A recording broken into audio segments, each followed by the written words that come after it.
Welcome, folks, to the Betting Above the Rim podcast. This is Coach Young. Today's date is November the 29th. In today's podcast, we're going to focus on two things. Number one, we're going to look at the in-season tournament, and we'll get into the reasons why I have felt like this has been a tremendous success. And second, I'm going to do something that's fun that everybody likes to do. How about Coach Young gives you his top 10 players in the NBA?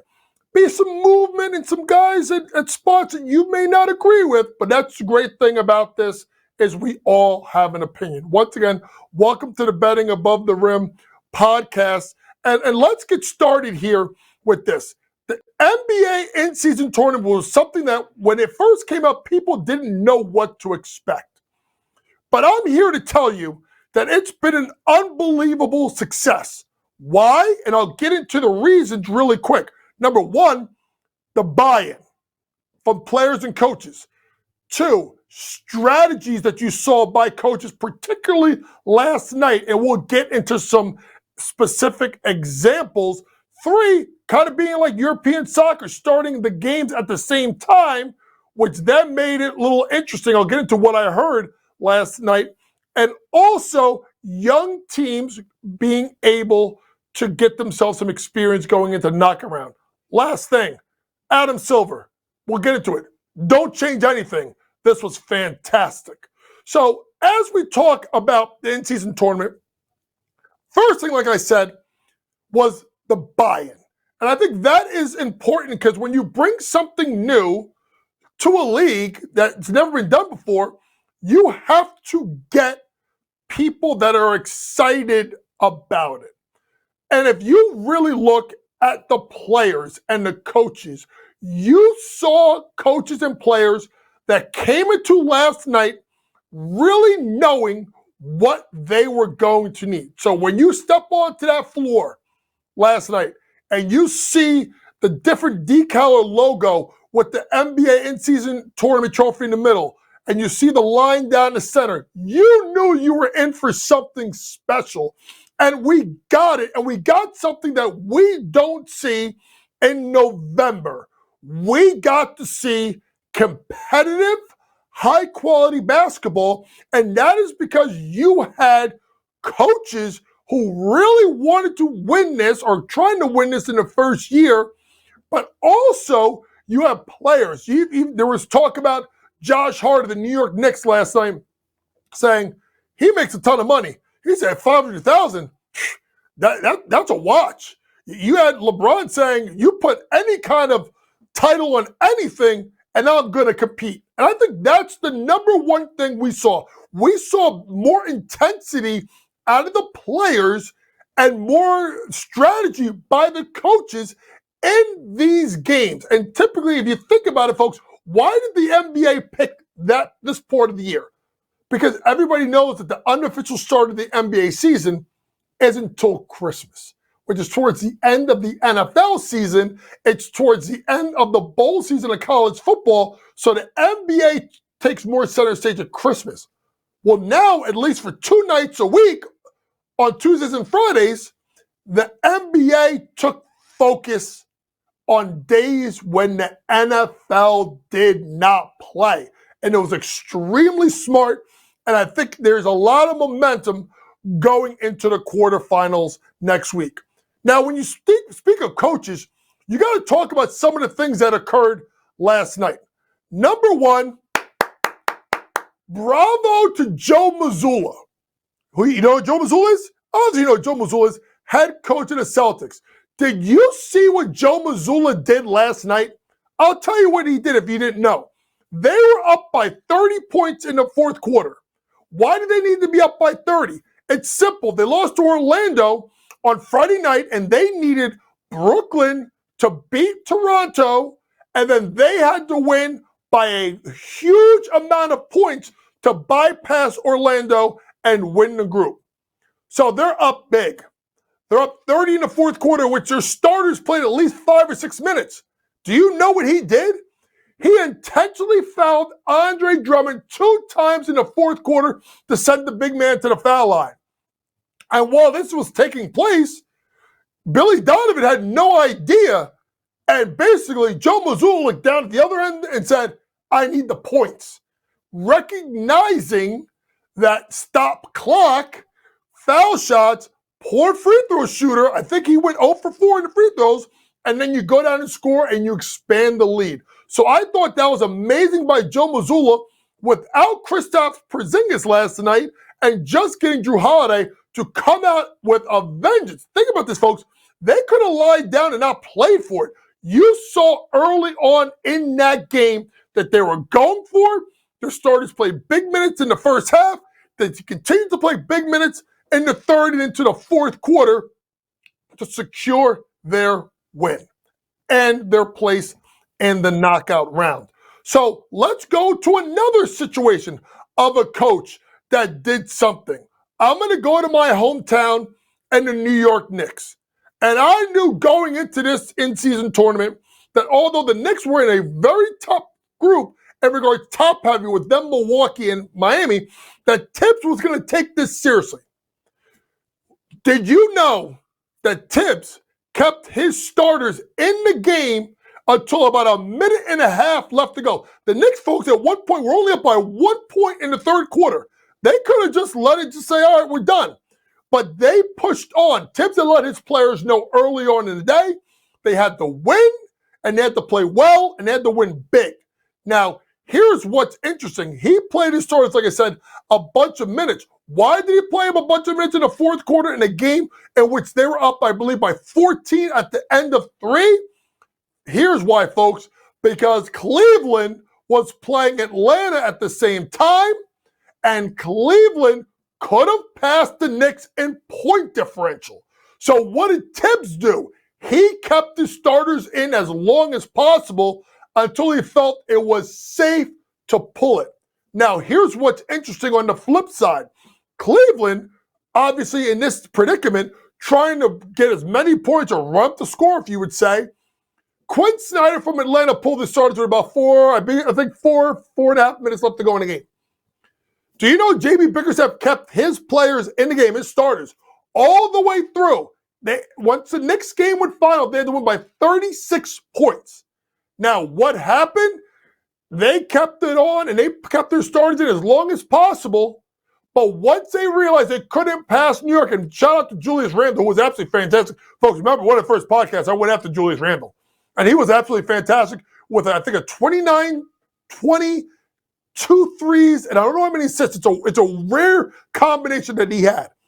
But New York found their way into the quarterfinals because Tibbs kept playing to the horn and he kept keeping up the score. And they even, during the Knicks game, interesting enough, because remember, folks, if New York would have won by a certain amount of points, they could have leaped and won the group based off their win if Milwaukee would have lost. So if you actually watched the Knicks game, they were showing not so much the Knicks score, they were also showing the Miami-Milwaukee score, so people were kind of keeping track of what needed to be done.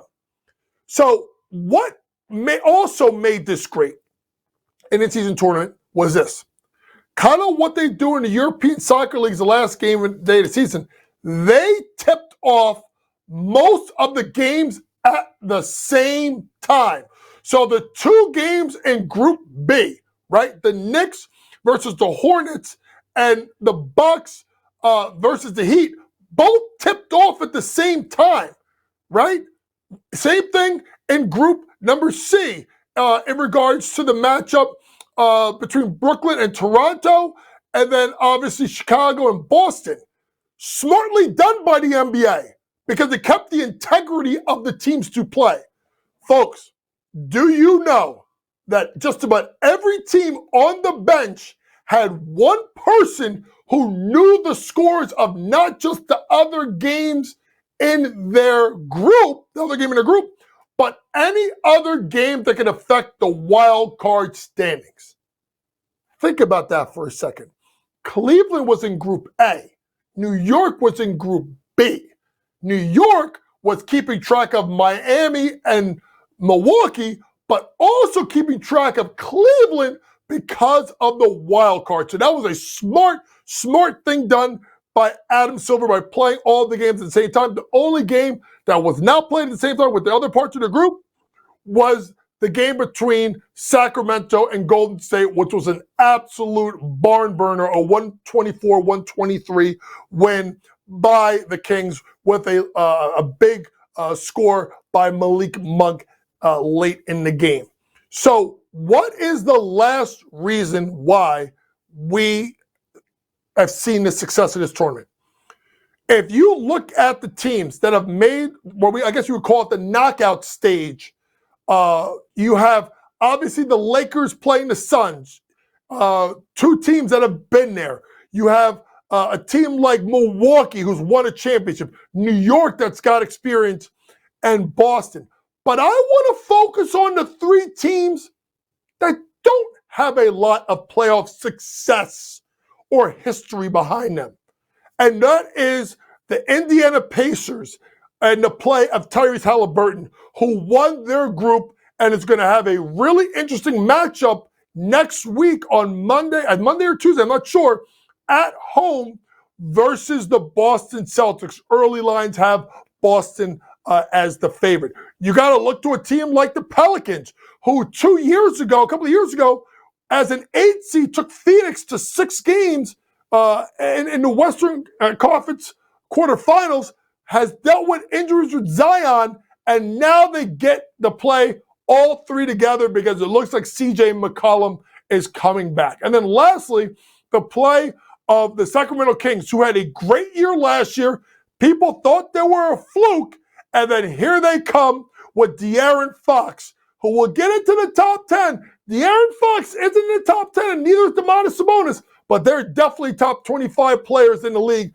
And a team in Sacramento who lost Game 7, ready folks, at home versus Golden State, got to exact some revenge by winning last night by 1, and now they get Game 7 situations over and over again as far as they can go. Lastly, shout out to Adam Silver and the NBA for doing this in-season tournament. It's been a really great idea, and he deserves a lot of credit.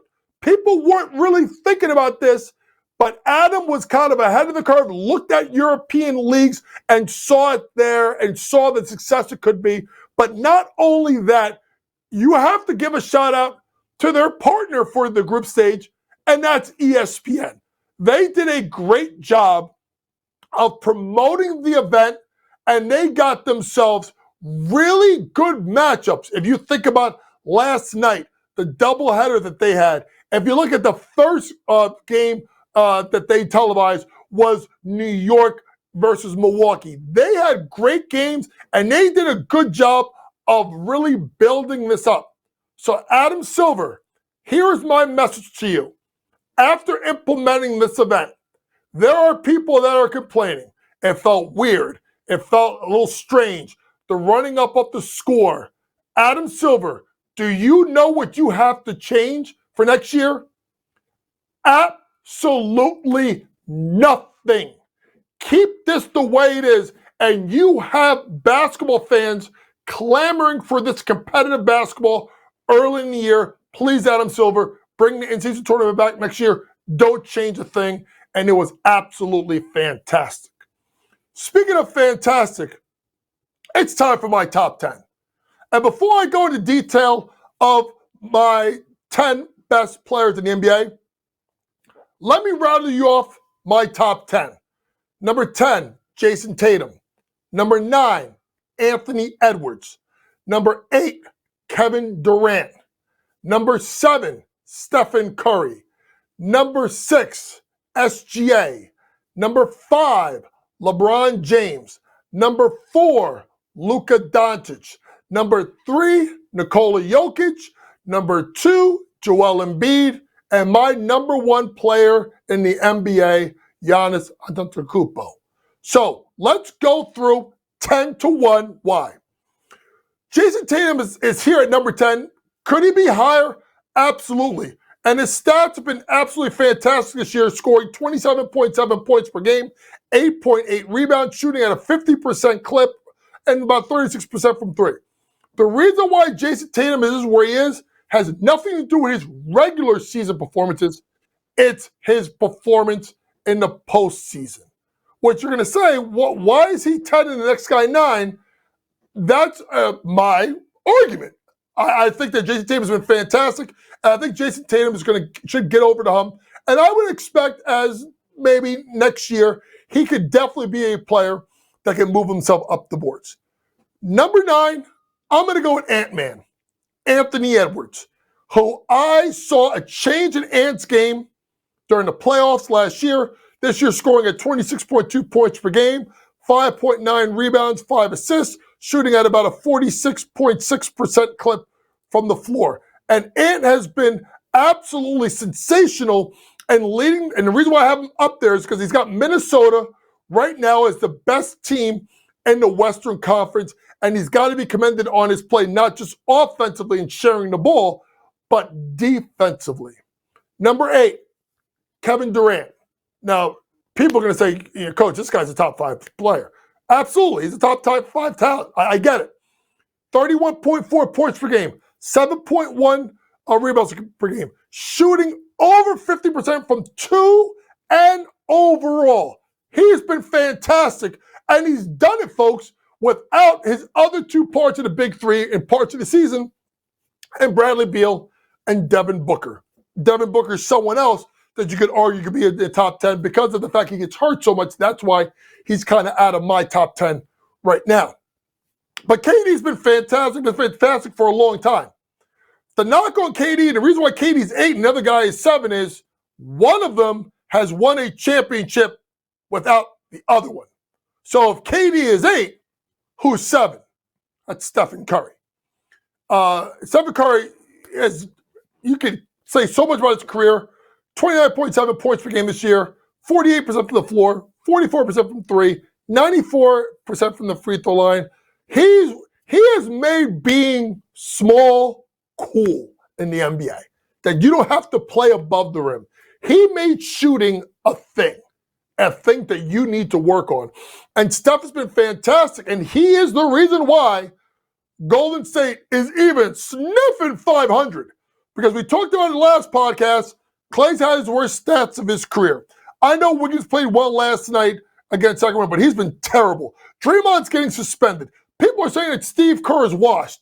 And the only reason why the Golden State Warriors are where they are right now is because of Stephen Curry. Stephen Curry, number 7 on my list. Let's go to number 6. God, I love SGA, and y'all know this. And I talked about this last podcast, that he was top 10 and pushing the top 5. And it was really close. I almost put SGA in the top 5.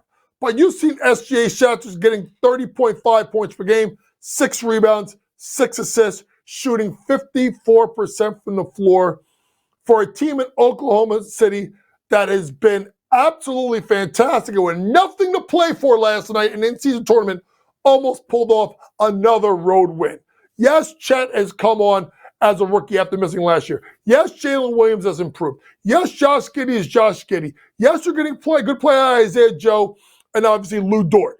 But SGA is the reason why that team is where he is. And he is a flat-out superstar. And next year, I'm going to say it, he will be in Coach Young's top 5. But at number 5, he ain't coming out of my top 5. All hail to the king! LeBron James is number 5 on my list. Why?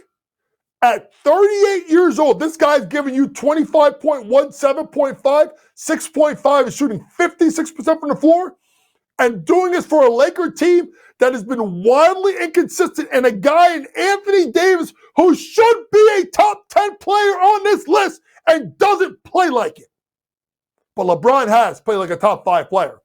You know, when he got into the season, he said, oh, LeBron's on a minutes restriction. They don't want to play him too much. First night, 29 minutes.